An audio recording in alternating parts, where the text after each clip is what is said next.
Gitini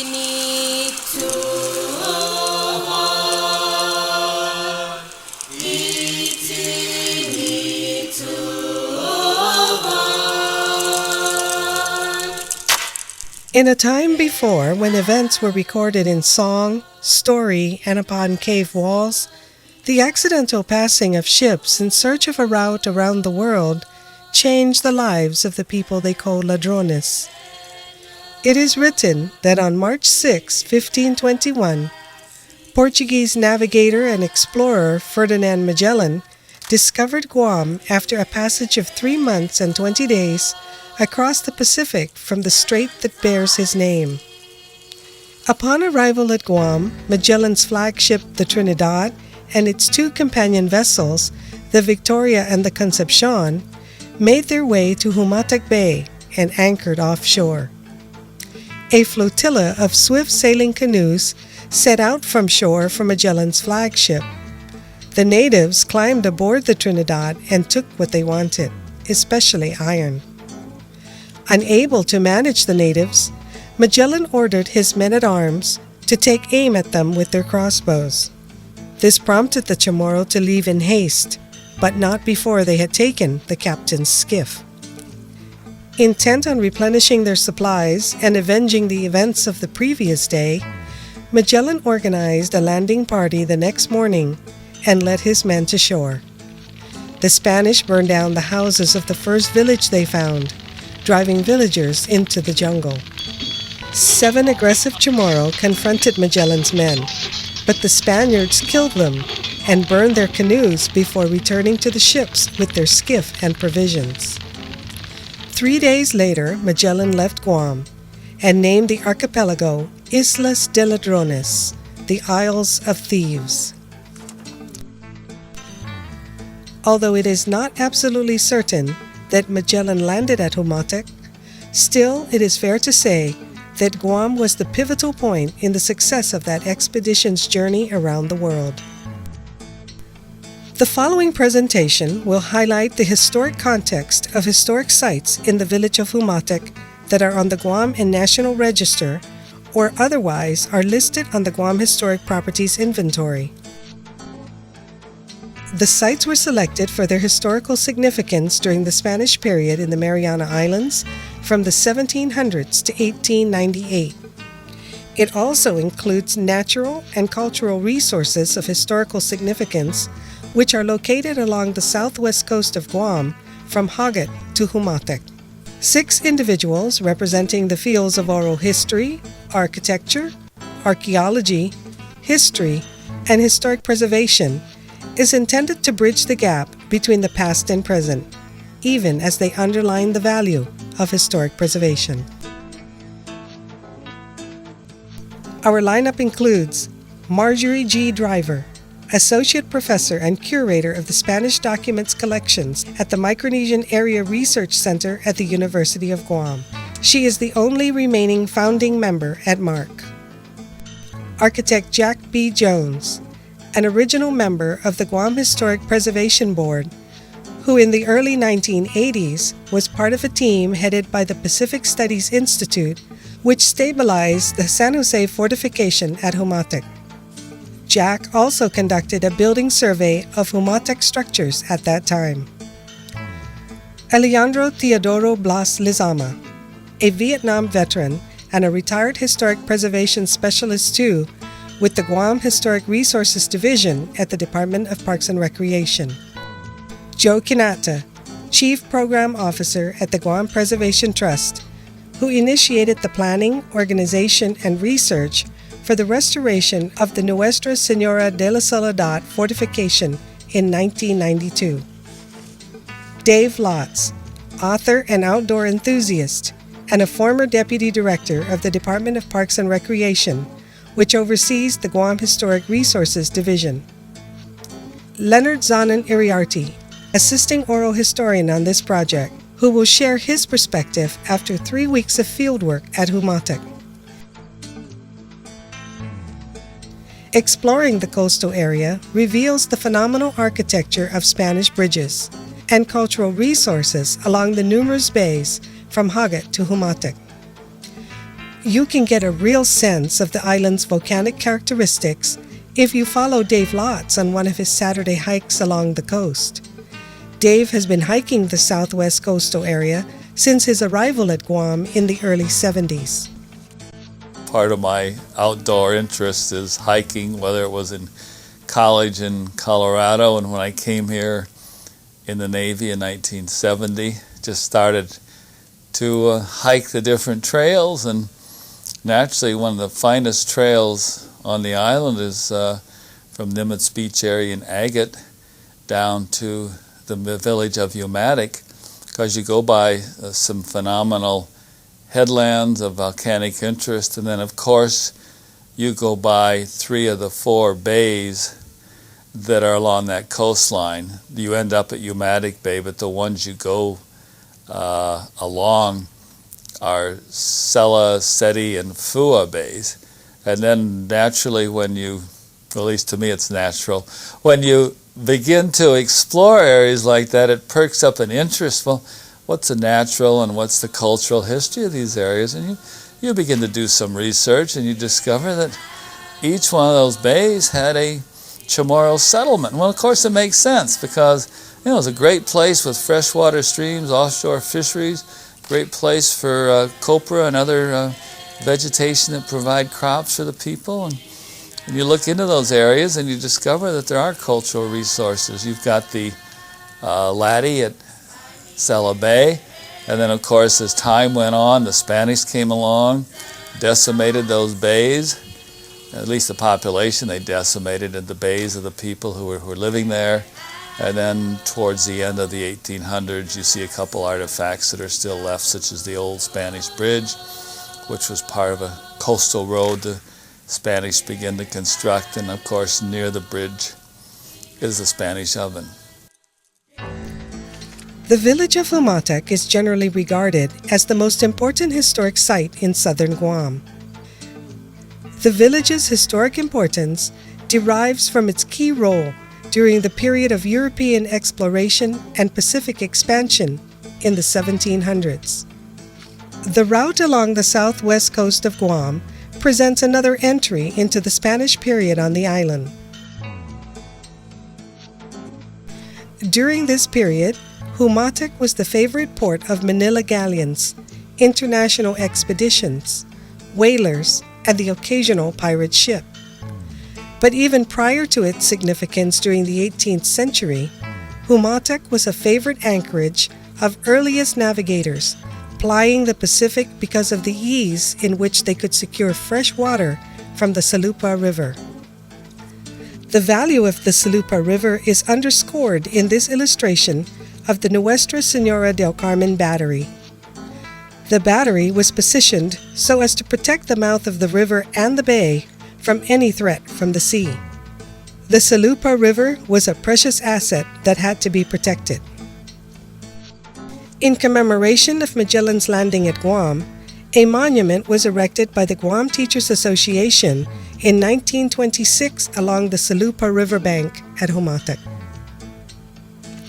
Since the village has been traditionally associated with Magellan's landing, a reenactment of this Portuguese explorer's discovery of the Mariana Islands is held annually at this place.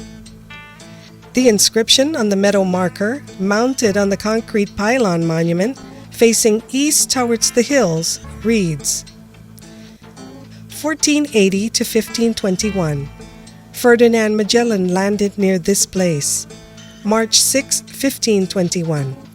Erected by the Guam Teachers Association, 1926. Plaque replaced by Circulo Cervatino de Guam, 1962.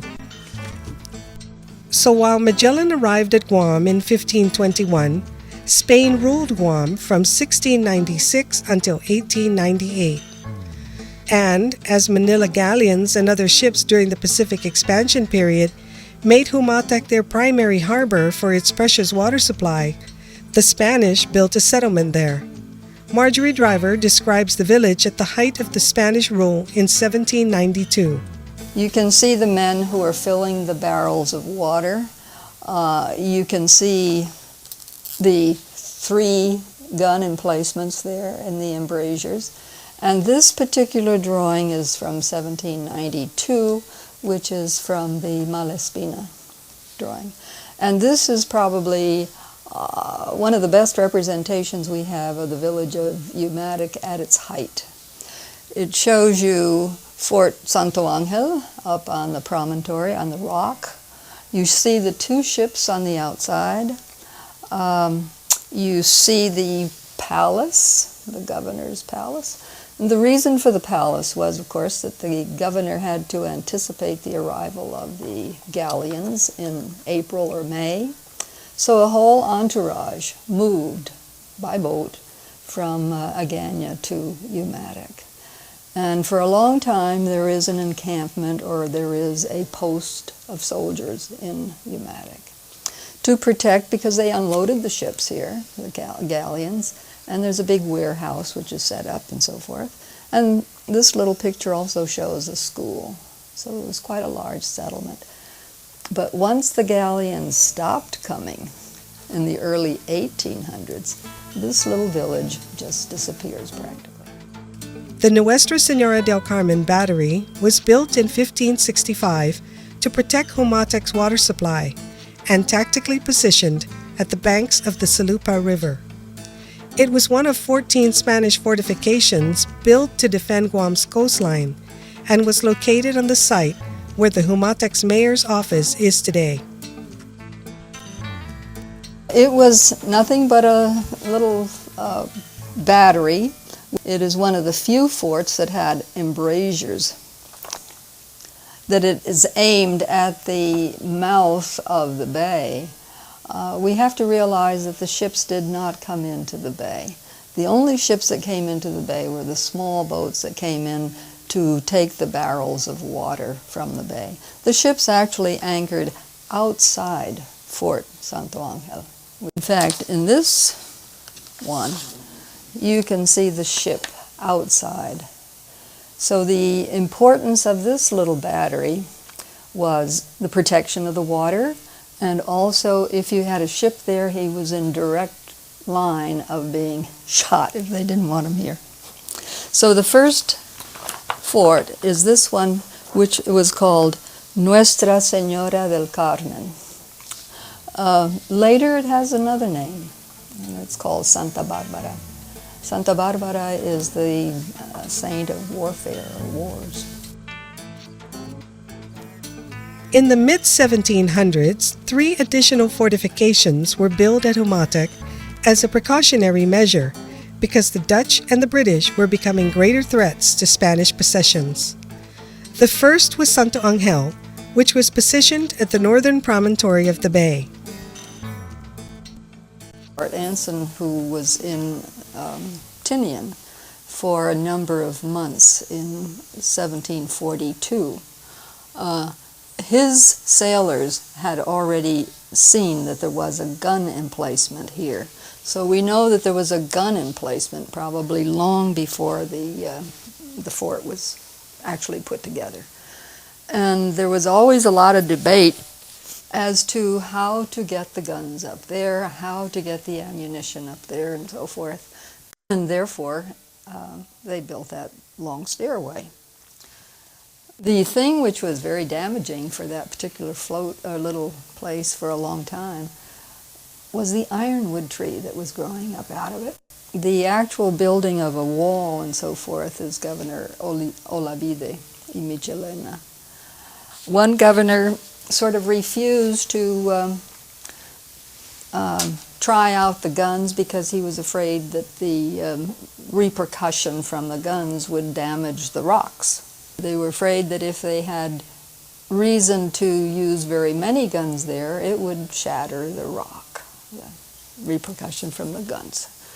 So gradually, the usefulness of Santo Angel became a problem, and the governors realized that they had to do something else. So then they built San Jose. The Spanish built the San Jose fortification on a knoll just north of the promontory where Santo Angel was positioned. The artist didn't put a little sentry box here, but there was a sentry box. And there was also a place for the ammunition. And there was a place for the troops, just a small contingent. But it was primarily an observation post.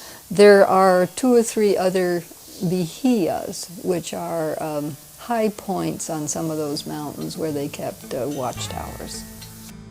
But even after 3 fortifications were built, the Spanish continued to make the defense of the island their priority and built a 4th, naming it Nuestra Señora de la Soledad. It was built on the south high point at the entrance of Umatac Bay and armed with 6 guns that were aimed out toward the Philippine Sea.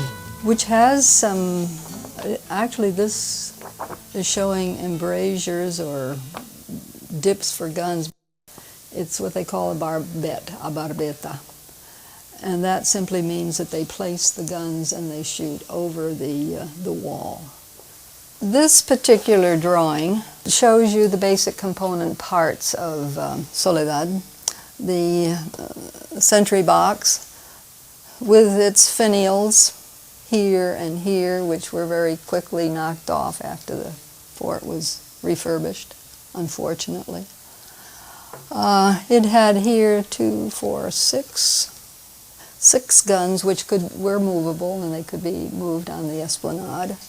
And down here there was a small quarter for men, and also there's some ammunition area down in there. One of these component parts was for ammunition. And in 1832, the Governor Villalobos, was instructed to evaluate the value of the forts in Guam. And surprisingly, in 1832, after all of this that we've talked about, the only fort which he considered to be viable in any way was the very first one, the one protecting the river, fort, which by then he calls it Santa Barbara. But then in another 20 years, Governor de la Corte, his evaluation is that they are all antiques and no longer useful. Discussions over the usefulness of the fortifications continue today, and now are centered on the stabilization, restoration, and preservation of the ruins. Jack Jones speaks about this next. Primarily stabilization work that's been done. There hasn't been a great deal of reconstruction work done. The first one to be stabilized in the early to mid 1980s was the small one up on the knoll. It's at Fort San Jose. And that consists primarily of just the original topography with some very low walls around it and perhaps a slightly higher remnant of mamposteria on the inland side. And in that particular case, we had to go through and try to anchor those walls back in. And it's a pretty sight, but not one that many people would go to see, and one that if you did go to see, you might not even know it was a fort. It might just be some site with some remnants. Fort Santa Angel has some really neatly carved steps going into in the cliff there as you go on up, and the only thing that I know that's been done to that extensively was to at least try to stop the vegetation there. We were discussing it, and I guess the remnants of the tree is still there, but at one time it just looked like a giant flower box or something, and we've at least stopped that. It's less picturesque, but those roots can be very, very damaging. So that's what's happened to that. And then on Fort Santa Soledad, there I guess we've done the most work, and that has an extensive amount of archaeology went into the area where the flagstones are now. The flagstones were originally covered at the time that I first saw the fort, and for many, many years. And then when the archaeologists got involved, they did go through and study those and uncover that. And that's Some of the other structural work around the area has not been done. The low walls to the southeast of the fort, immediately adjacent to the platform area.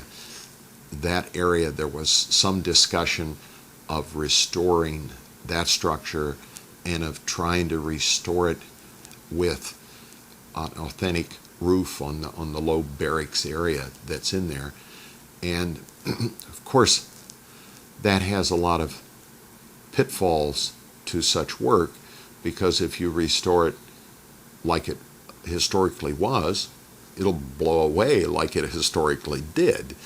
And so then you try to conjure up a new set of schemes that, well, will make it look like the way it was, and then you get into, and we'll try to use as many authentic materials as we can, and the whole semblance of this gets away from you a little bit. And I think it quite possibly that's what happened with this. I mean, it went into a fair amount of discussion, but if you go down there today, it's still the way it was.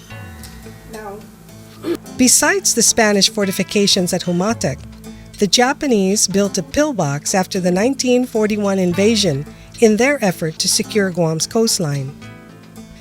They constructed the pillbox out of a basalt outcrop nestled into the hill just about the high water mark. It's located before the bend at the south of the bay's entrance. The Japanese cemented basalt boulders together to form the walls and mixed small basalt pebbles to form the gun port and roof. It is partially buried now by dirt and rocks from erosion, obscuring its entrance, and the dirt that accumulated on the roof supports vegetation. The north and east walls of the pillbox remain visible, and an embrasure with a view of the entrance of the bay can still be seen on the north wall. From it is a clear shot of the mouth of the bay. It also has a view of the ruins of Santo Angel on the outcrop and San Jose on the northern knoll. The Francisco Q. Sanchez Elementary School is the only post-war architectural example of historical significance related to the Spanish period that still remains at Humåtak. Former Governor Carlton Skinner, Guam's first civilian governor, employed renowned modernist architect Richard Neutra to design several structures during the post-war reconstruction period of the island. Neutra designed the Inarajan Elementary School, Adelup Elementary School, and the Francisco Q. Sanchez Elementary School. He also designed Government House.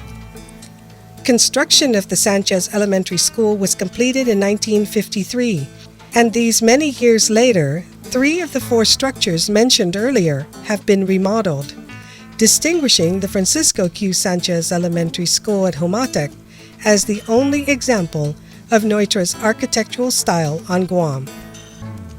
As described in the Hagåtña Historic District documentary, the layout of Spanish towns followed the design laid down in the Laws of the Indies, a plan that outlined a proposed Spanish settlement. The summer capital at Humåtak followed a similar plan. It included the Camino Real or Royal Route, the Governor's Summer Palace, government buildings, a church and convento, a school, and the Nuestra Señora del Carmen fortification. The modern-day San Dionisio Church was constructed in 1939 and located to the north of the village, with its front door facing south to Humåtak Bay. It is one of 2 pre-war churches still in use in southern Guam. At Humåtak, it was built on the original site of the former Spanish governor's summer palace. The ruins of the walkway to the governor's summer palace can still be seen behind the church. But it's the history of the original church and its relationship to the early settlement at Humåtak, as well as its struggle to exist over the centuries, that reveals the historic significance. The original San Dionisio Church was part of a complex set of buildings that were used by the Spanish governor and Catholic priest when Humåtak was the summer capital of Guam. It was built in the early 1680s, but burned down by rebelling CHamoru around 1684. The church was rebuilt, but destroyed by a typhoon in 1693. A series of earthquakes between 1799 and 1862 destroyed the church, but it was rebuilt each time. However, after the 1902 earthquake, no Mass was ever celebrated at that place again. The Mamposteria ruins of the original church can still be seen next to the Sanchez Elementary School. By now you've learned why and where the Spanish fortified Humåtak at the height of the Pacific expansion period. You've also learned the significance of Humåtak as a summer capital and its precious water supply from the Salupa River. Now you'll learn about the construction of the Camino Real and the number of Spanish bridges that were built to connect the route along the southwest coast. The CHamoru traversed the coastal villages with their swift sailing proas, but eventually a route was created for travel by land. It was called the Camino Real. And those of you interested in the way the Spaniards got to Umatac, for the most part, the transportation between Aguon and Umatac was by boat, small boats. But then gradually, of course, there is a trail. There is something called the Camino Real, which there were Camino Reales in many Spanish territories. It simply meant it was the royal road, the government road. We're still building government roads. So the Camino Real, in terms of Umatac, the bridges that remain, those were part of this Spanish trail, and the most famous is the Talaifac Bridge, the double arch, which is being reconstructed or stabilized. Alejandro Teodoro Blas Lizama describes the Sella Bay Bridge as the largest bridge built by the Spanish. He tells where the rocks were quarried and the importance of the buttress. Ang intilatio tatigi last part of 70s or early part of 80 gimingwang pagzu za umalum gini tasi za pinika megay gini ni man tinipas tilo siya distia gini man sobla ni pues megelo ke gini man tinipa pues atana anu ka na ma patsya gato todo ni you know ni pro sestige uno perminitetehi itella zang umalum itasi ni sa gagi gini minakal loke pues gini na didide gini national park fanan na funding ni manay didi parks ni putpro ma pega tatti siya mamudung na tsu do malumo na bentilay guidas ti mas dongkulo na tolay ni mahatsa sa gwaha uno giza Tailadza gi uno giza Tailifak do ti taygini na minidung da malumo na guidas ti mas dongkulo sa dos ardundunnyas ti na kasi na tulay ni sa ambisizun man na dos ti zona arts ni sa FAIA i kinanuihanum FAIA i kinanuihanum gufna man ni sa animahahat sa sti taza budosa ni no siya na kasi ni equipment da pura manyo i mataga to di atsu manano zung gitasi marukoy siya atsu tasi pes dumataga todo sanya i maatan fini na mono na pro ma tutuni izo na fooding na i telay todo pes disi edzo siga de ma solo lo mega examzo tumungo nesti na tolay zangwa talo 5 ni man mahatsa gi tempo ni Espanyol ni pro ma totsi distiagapnas na papa no Umatac. Here he is again to explain the restoration history of the Talaifac Bridge and the importance of the Lasafuha Bridge in that restoration. Mangaya pago gini sa hagat katan edji mafananan tulay Talaifac. Isti tulay Talaifac tatigi si tentay size na sakan maripara na gwasya pidosun i telay man kinilili ni milak pues gina tempo man mauddinan paminfanhanaw para Umatac Sa gwagi giza Humåtak un lugar mafananan Fuha Bay. Pis gwagi sadug mafananan la Safua, sadug la Safua. Pusi Espanyol lokin manhat sa gi tolay. Logi na tiempo ni man matawgan pa bin fanano papa pa Humåtak pa bin rukoy siya pidasun atso ni ginin tolay la Safua. Sa stage tolay la Safua madzamag todo. An motto mo siya na tawtaw za atan tiyo alug na tolay. Pura pidaso siya.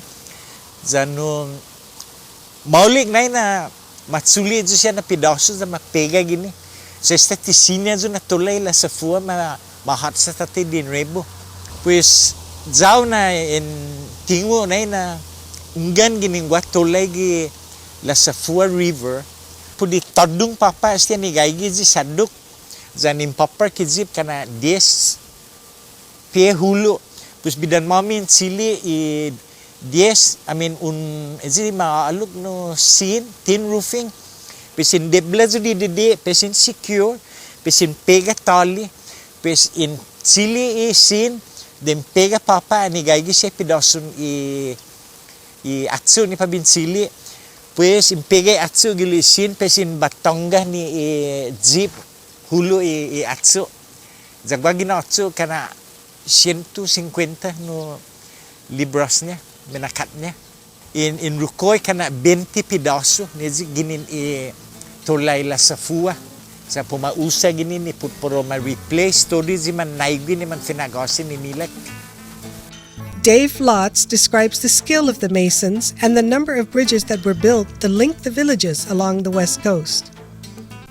The most interesting aspect of the Celebé Spanish Bridge is it represents the work of skilled masons to be able to construct those arches so that the stonework holds itself into place. It's just exquisite, particularly when you look underneath of how the cut stones were formed and cut for a specific place. Somewhat a skill we don't have anymore when we build concrete bridges, but for centuries, even going back to Roman times, these were natural cut stone bridges that were constructed. I have a feeling that the two-arch concept is probably the mason felt he had reached his limits with his skills and the material available, and it was a determination of the span of the arch. If you look at the size of that arch, one arch, it's Celebé, and you compare it to the double arch in agate, and then there's a single arch in agate, and there's a single arch in Hagania. The arches are maybe roughly about the same size. If you had to have a single arch there, that arch has to be considerably larger and higher because you have to have a natural curve there. You just can't do something like that, it'll fall apart. Obviously the bridge itself is going to have weight, but then on top of that, you're going to look at what, maybe over 120 some years ago, what would go across that bridge, considerably lighter than what we have today. You're looking at probably the traditional bull carts, perhaps horses, nothing terribly heavy. That was the days before automobiles on the island. A total of 5 Spanish bridges still remain on the southwest coast of Guam, at Hagat, Celebé, Fuha Bay, and Humåtak. Celebé's Spanish beehive oven is also a fitting reminder of the Spanish period and life on Guam. Alejandro Lizama explains the condition of the Spanish oven when he saw it in the 70s and describes how it's built. He also shares how the oven was prepared and used, and his personal insight on how the food tastes when cooked in a Spanish oven. Manggayang paugo gini sa Celebé, ani motto gini lang ventilasyon ni gagay i-base quadrant niya todo ni. Jan palu gi in teori jan ni hedno. Sistina hodno kalan arudundo sa nilo. Arudundo sa nilo. Pes malumo ni sang katan gini nagaygi si madug ni puhahagong. Istimagi san mina. Ang ventilasyon ni ginasuko istimagi. Malum mo nesti mga sa benti angin mang wifi manglo na ito may gigini magi. Binag wifi alo man todo. Pesumuhuzong aso todo gi. Gini papa. Desti na hotno utunga na mahatsas ti taktig desti tempo ni Espanyol. Za imahat samnesti matsuli siya atso gini nizong ni man stabag alum tausi. Man mautut todo man akwadra pesiga mapayu hulu. Pisanista malig linikat niya. Intri iplanunya ani mapegay atso todo. Ito na matsuli roofing tayo ilignya ni mafatinas fanan Mexico, Philippines. Pis kada mapalai offok mapegay tayo. Siga matsogi zo. Desti na hot no. Tagi niya kasi pinitpot niya i-urizan niya i-head no sa arudundus ti. Ito na mafananan beehive oven you know.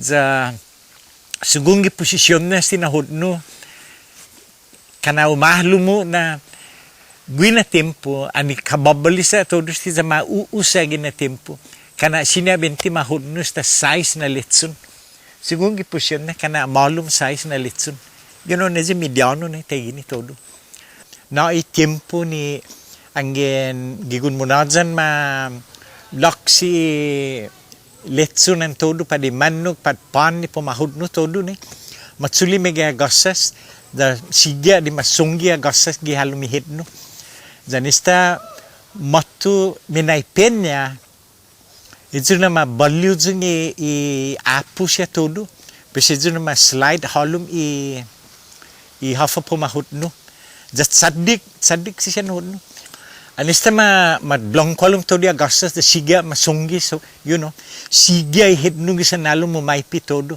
danista itauto ni sesu musa hit no atunga kwanto na gasas po sunggi jang bohod no pan pat baboy pat masyafane sa angin siga diun sunggi sinisteni minay penya ni material na ni mahatsam nasti sa isti tayo you know asustetti ni minaipi ni guafia ni masusunggi ni todo ja matto gi maipi sa esti na hoy kalan paugo na tempo gwazo mo hot no ni ji gaigya sinangongan yo konto minaipi niya todo lo manomko ni musa esti na hot no matungo hasta cuántos tiempos angin pomahot no ipan cuántos tiempos angin pomahot no i-letson ng todo ni za estinahod no gay tampilo ke gi sanmi na ni para kada daw tupun atan sa gana gi na maatan halong matungan sta mosa za na minan ngi angin you know. Dave Lotz also saw the oven's beehive when it was still intact and shares his perspective on its dimensions and design. Maybe built towards the end of the Spanish times. And you've got the oven there that actually was built with remnants of clay tiles. Now that might place it actually in American times. We do know there was a naval tile factory up at Labugan. Of course, it doesn't eliminate the possibility that tiles were made during Spanish times.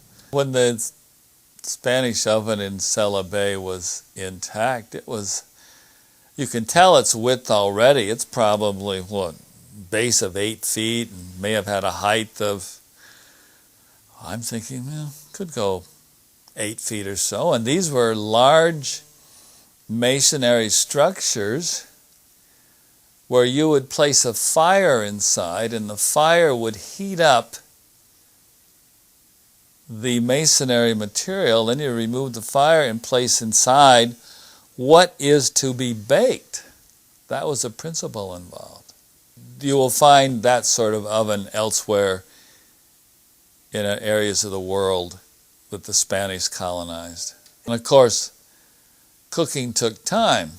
The people in those days weren't terribly rushed.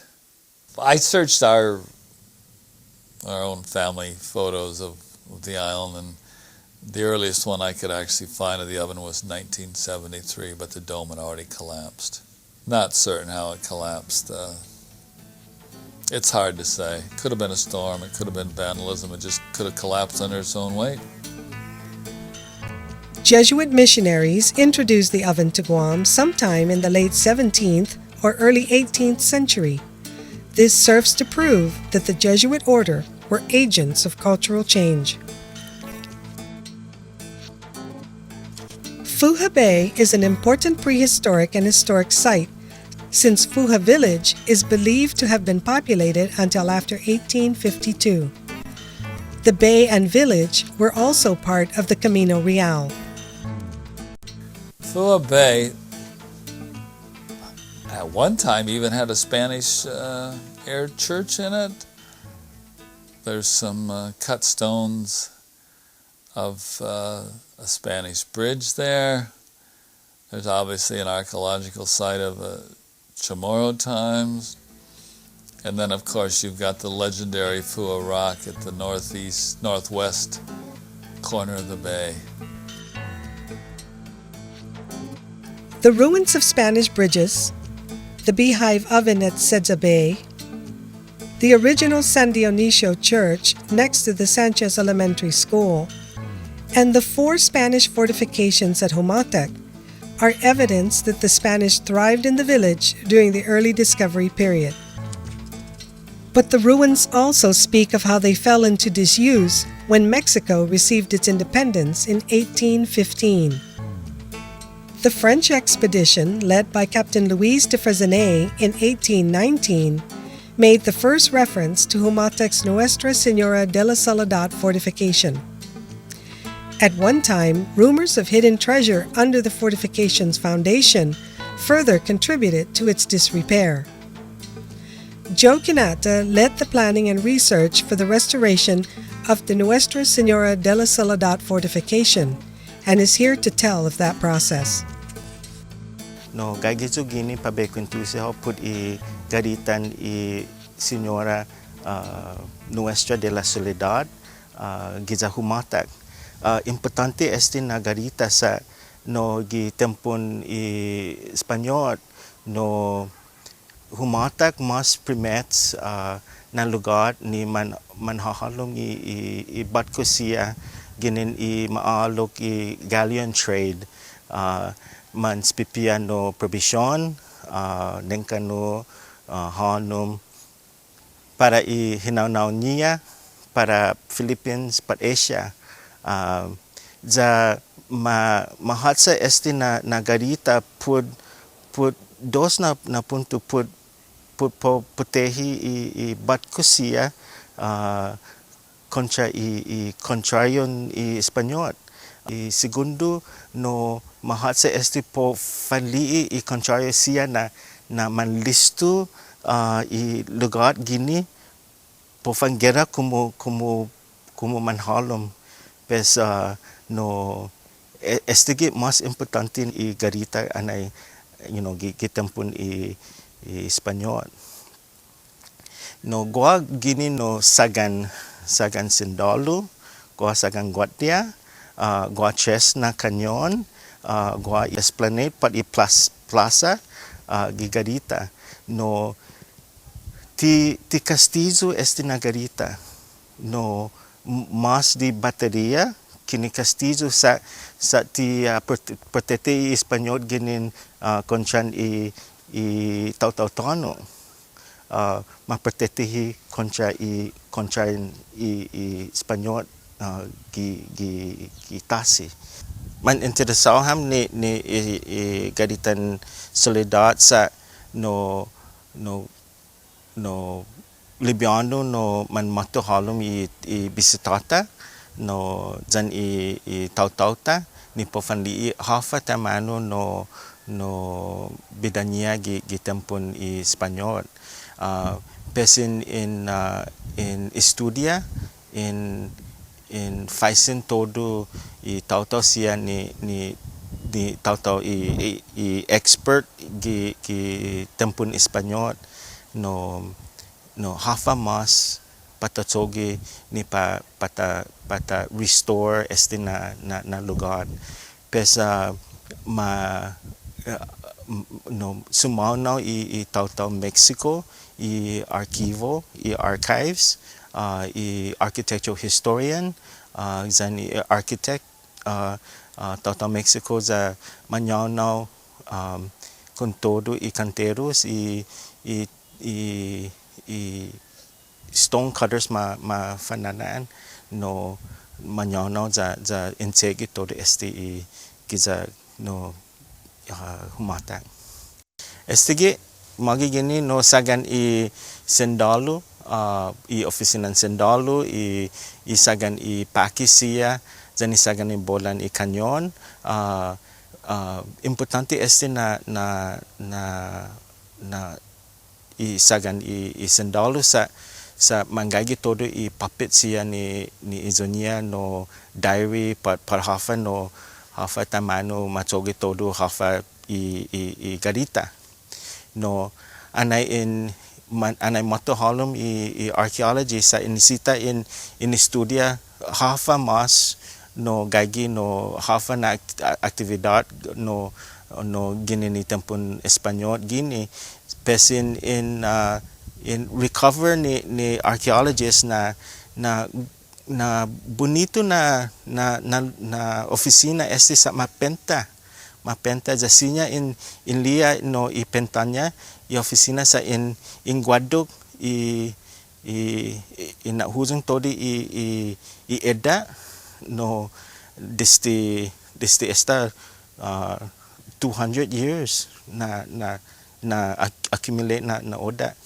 pesin in Guadok za in sedda i pentan i liga za sinya in li pentan i liga anay moto i archaeologists in na suwa todo i edda sa gagi hulu estigi i edda in na suwa papa pesin sedda esti i pentan i liga za anay gitempon Espanyol bonito tu esti na oficina ti pareo zan un li pago gua ches na kwatu gini gi oficinan Sendalu gua uno na kwatu gini gi maagang i powder room i sagan i package and i sagan i bola pes gagi gini todo pagi i oficinan niya pesi ocho na kwatu gagi i pofan descansa.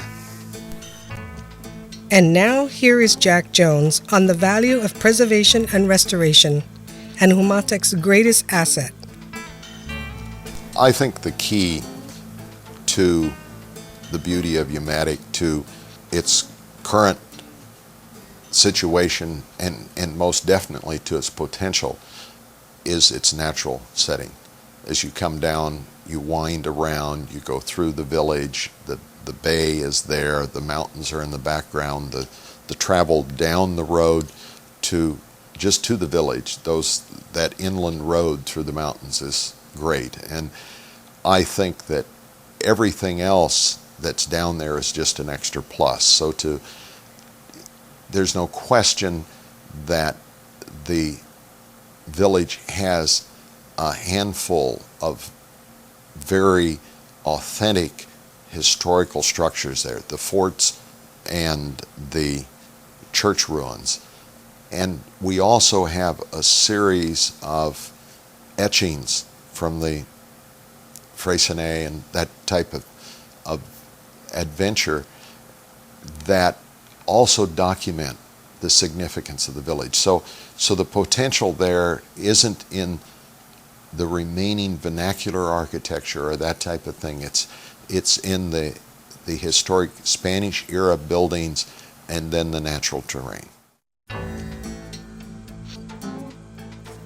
Nuestra Senora de la Soledad is a picturesque stop for residents, school children, visiting family members, and tourists interested in the island's coastal scenery and historic past. We hope you've enjoyed our presentation.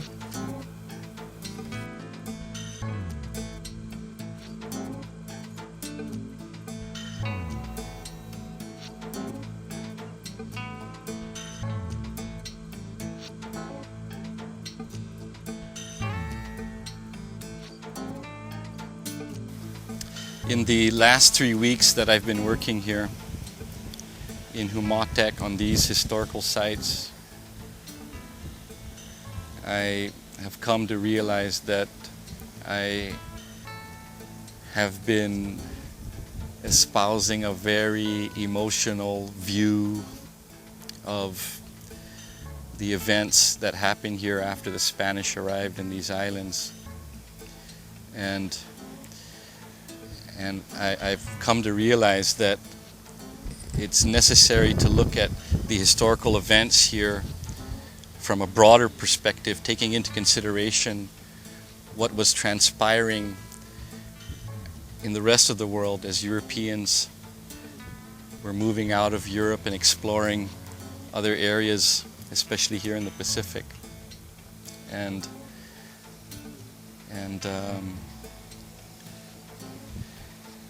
I'm going to walk away from this project with a less emotional perspective on things, and a greater appreciation for the role that this particular place and the people from this place played in the unfolding of events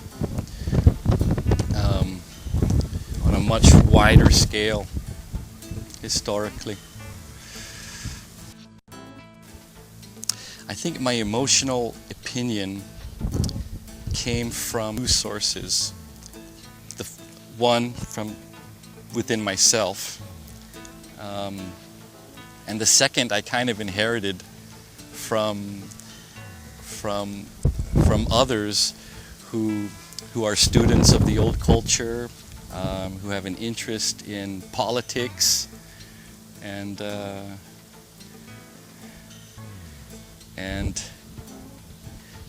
I saw the need to look into the subject more in depth, and to develop my own opinion on what happened here.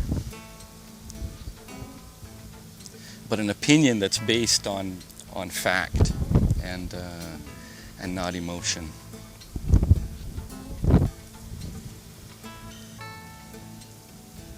End of interview with Leonard Z. Iriarte atop Fort San Jose.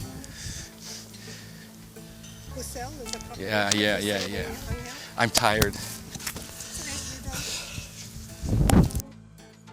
And I'm sitting atop a significant historical site in the village of Humåtak, Fort San Jose, overlooking the village and overlooking Fort Santo Angel. And we've just completed a little bit of clearing of brush from around the fort, the ruins of the fort. And as I've been working here today, I was pondering the thought of an ancestor of mine who brought the Iriarte name to this island in 1749.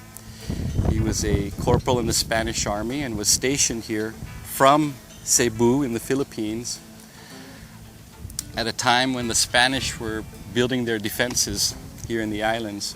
And as I've been working here, I have been wondering whether my ancestor was stationed at this particular fort or any of the other three forts that exist here in the village of Umatac.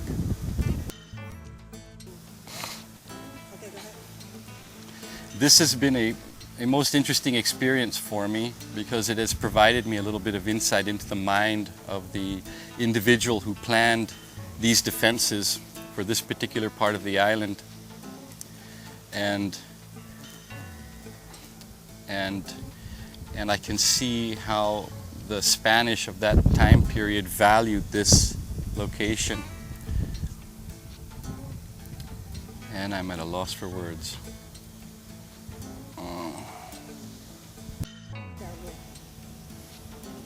I've gained in working over the last 3 weeks here at these historic sites in Humåtak, I've definitely gained a greater appreciation for the men who had to work to construct these fortifications. What an incredible job that must have been to haul the raw material up to these elevations, the rocks, the making of the mortar, hauling the cannon, the armament up to these spots. It's incredible. They were obviously dedicated to the protection of this particular bay. It's incredible.